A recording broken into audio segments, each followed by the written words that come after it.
Hey y'all, my name's Gavin Douglas. I'm supposed to be presenting with Katelynn Stephenson today, but due to some unforeseen circumstances, she won't be able to present with me today. So I'm going to do my best to do this myself, and we'll see how far we get. But we're Group 6. We'll be going over textual analysis. So without further ado, let's get it going. Let me see here.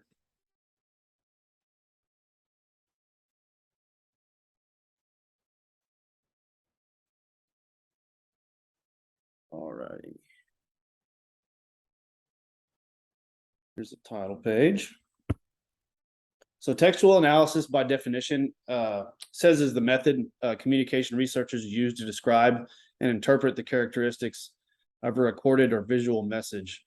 So to dumb it down, to me, textual analysis and us as a group, textual analysis basically means by taking any kind of text and kind of dumbing it down into certain parts within the text to get a better understanding of what the author is trying to say. Next, so the purpose and functions of textual analysis. Textual analysis is to characterize the messages included in text, content, structure, and functions. This means choosing the right text to study, getting the right sources in text, and deciding which specific technique to use while evaluating them all. Evaluating all the crucial factors in textual analysis, and we'll even be going over specific techniques throughout the presentation. So the four major approaches to textual analysis is rhetorical criticism, content analysis, interaction analysis, and performance studies. Rhetorical criticism is the terms rhetorical and criticism conjure up interesting images. Rhetoric often carries negative connotations, such as when it is applied to grand, eloquent, bombastic, or verbose disclosure or discourse. Rhetorical criticism, therefore, is a systematic method for describing, analyzing, and interpreting and evaluating persuasive force and messages embedded within the text. The four steps of conducting rhetorical criticism is choose a text to study, any kind of book, transcript, study, academic journal, what have you, whatever. You can do it all. Choose a specific type of rhetorical criticism, analyze the text according to the method chosen, and write the critical essay. Content analysis. Hold on. Gotta get this out of the way right quick. Content analysis is used to identify, enumerate, and analyze occurrences of specific messages and message characteristics embedded in text. Qualitative content analysis. Researchers are more interested in the meanings associated with messages than within the number of message variables occur. I'm sorry, guys, I'm stuttering. This is bad. Quantitative content analysis is a systematic step-by-step procedure used to answer research questions and test hypotheses.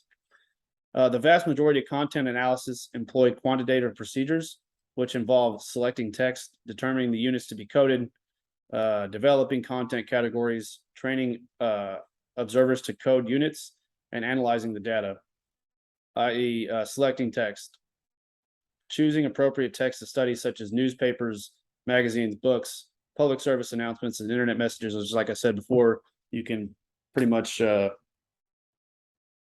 analyze all these different types of things. Using content analysis, researchers can quantify and analyze the presence, meanings, and relationships of such certain words, themes, or concepts. As an example, when researchers evaluate language used within a news article to search for bias or partiality, researchers could then make inferences about the messages within the text, the writers, the audience, and even the culture and times surrounding the text. I'm sure, for make an example, if you read an article from CNN and Fox News, you'll find vastly different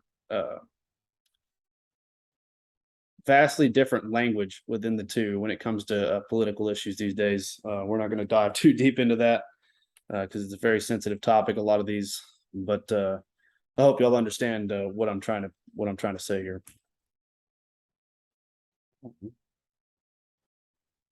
All right. Interaction analysis. Interaction analysis is a systematic research technique for reliability, unitizing and coding sequential, naturally occurring interaction behaviors and making valid interpretations and inferences from those data to the context in which the observations occurred. To describe interaction, researchers focus on a number of characteristics, including linguistic features. Studies range from the analysis of particular words and sentence components, verbs, to nonverbal features, eye contact and touch, to more interpretive aspects of language, powerful versus powerless speech, types of topics that people talk about, the purpose of specific actions and utterances in an interaction.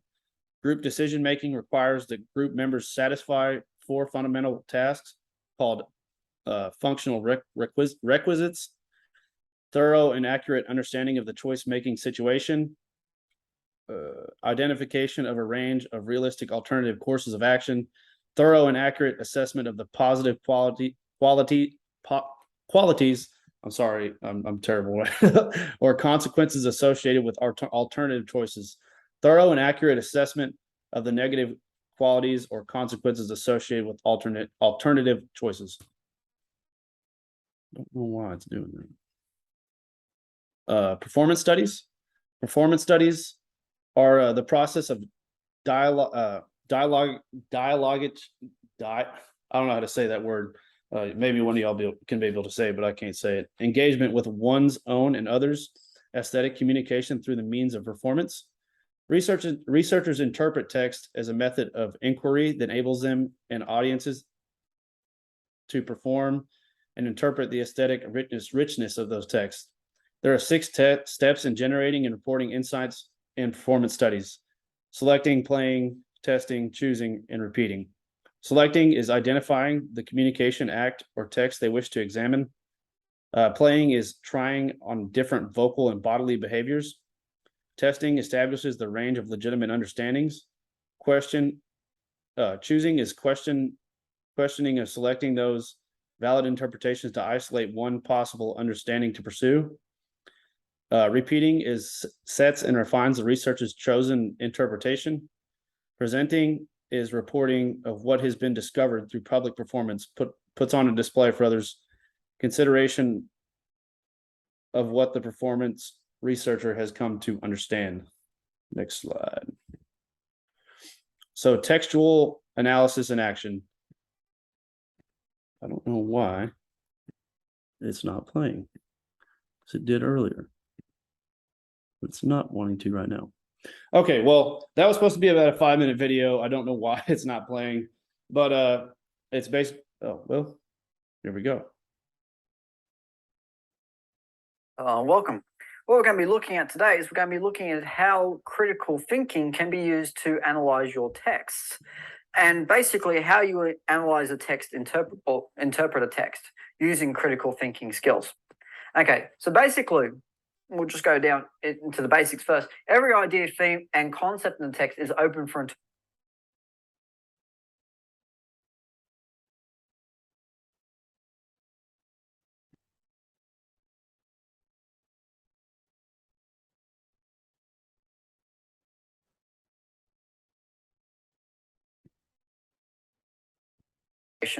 So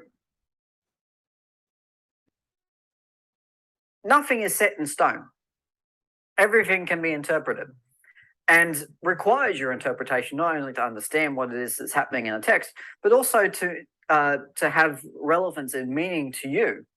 And basically for you to be able to engage with a text, it must be able to give you something that you can interpret.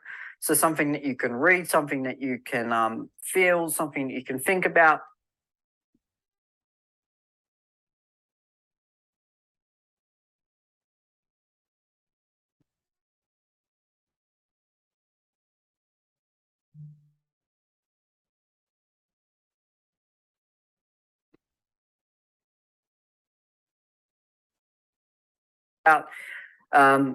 A reaction to reading it, all of those things come through just basically through reading a text or through watching a film or anything else like that. So if you see a movie and it gives you that really feel-good ending at the end and makes you cry a little bit, then that's basically you interpreting the text and getting that really sad feeling at the end of it, or really happy feeling.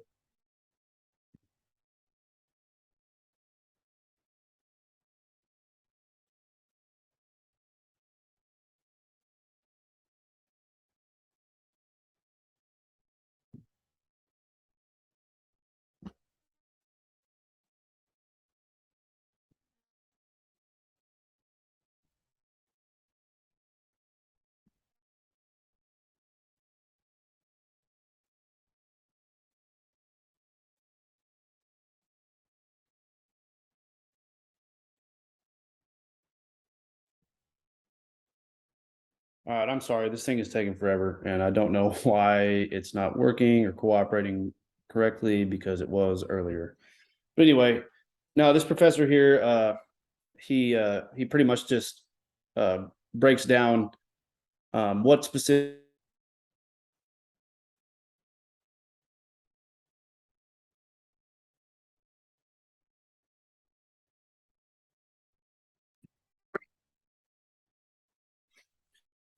All right, y'all. I'm sorry about that. Earlier, my internet went out of nowhere. But anyway, like I was saying, I'm going to go back here and share my screen again to maybe see if that video will work or not. If it doesn't, then I'll just kind of break it down what he was saying.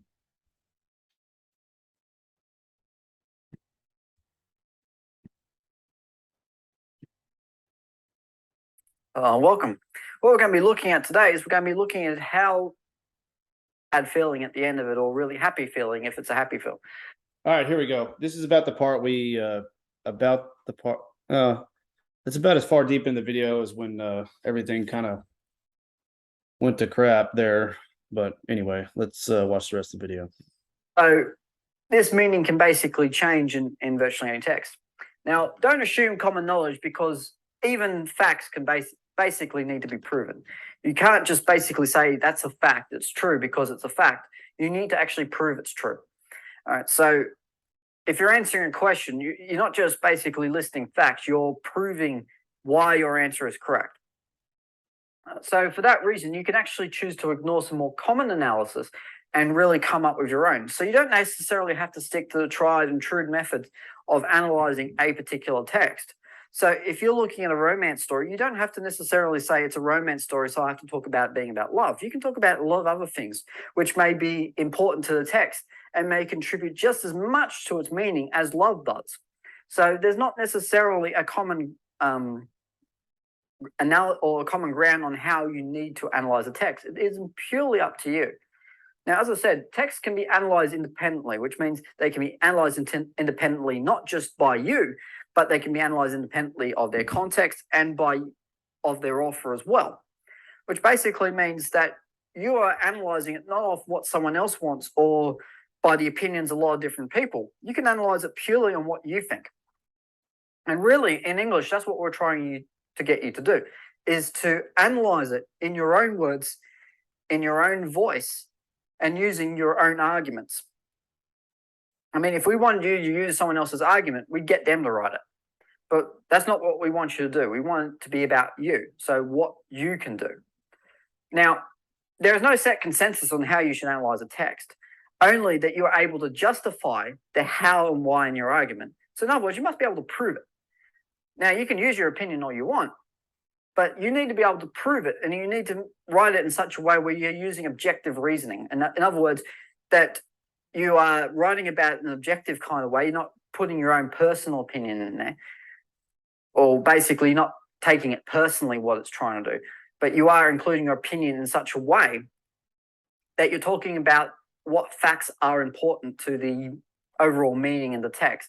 That's your opinion, but you're writing about it in an objective way. I know it doesn't really make sense, but when you're basically writing an essay or writing any sort of response requiring critical thinking, you need to just do more than provide your opinion. You need to be able to back it up. Now, being able to back up something with facts is more objective than it is subjective. So even though it is your opinion, you're still writing about it in an objective way, which I know is different from basically the idea of opinion as such. But it's one of those paradoxes that makes English a very interesting subject and very confusing at times.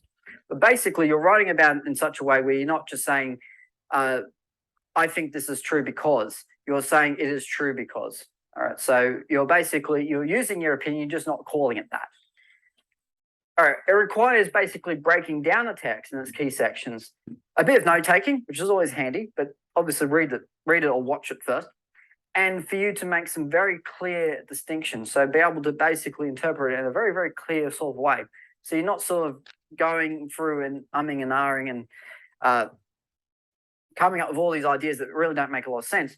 You've got some very clear things that you're talking about and some very, very clear ideas and agendas which are going to be used throughout your critical analysis and your own interpretation of the text. So you interpret in such a way that other people can understand it, and other markers particularly, or the people who are going to be marking your work, will be able to understand it. Okay, so